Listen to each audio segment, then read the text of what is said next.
come for pick for him in the middle lane as well. But I feel like that you heard Max Law talking about how at breakfast they all sit together, they all talk about the performance that they've been having. Berg's making the roam up though. He has the Realm Warp and they can go for this. Trundle is popped. Just going to be in range, expect getting a few chomps down himself. Takes a bite out of Crime and the kill goes over. You expect in that top side, Trick and Crash meet each other in the jungle. Looks like Trick's going to powerful engage if they can just find it. There's not really much of that.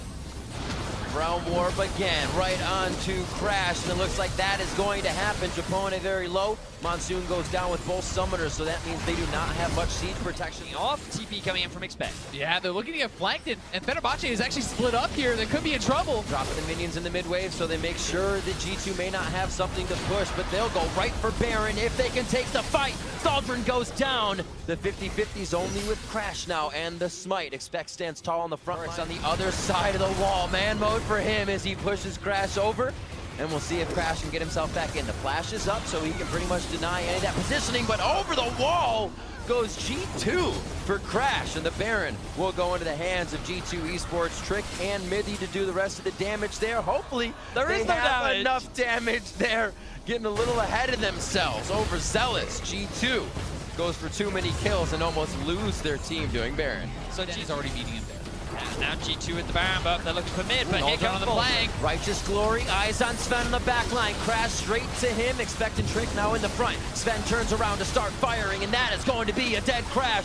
Trick pops up Thaldrin, enough shots could be the end of him as Perks enters from the side with a flash. And now, without blinking, they continue the fight. Patton and Sven, 1v1, blasted back with a buster shot. And a Cathy, it won't surprise anybody on this one. G2's in the base. Really good engage from Crash, but just too late into the game. G2 are far too strong, and they're going to go to a nearly perfect game against 1907 Fenerbahce. Both teams coming in 0-1. There had to be a victor in the group, and G2 makes a bit of a statement for themselves here, climbing towards the top, looking for a 1-2 position here in Group C. They take down the final Nexus turret, and they will have the Nexus. 8-0, 32 minutes in. G2 take the victory over 1907 Fenerbahce. EU 2-0 on the day, boys. That's it. We're back. We're coming for groups. And you have to ask. No, I'm not going to say it. But, either way, G2 turning in a good performance here. They can be happy about this one.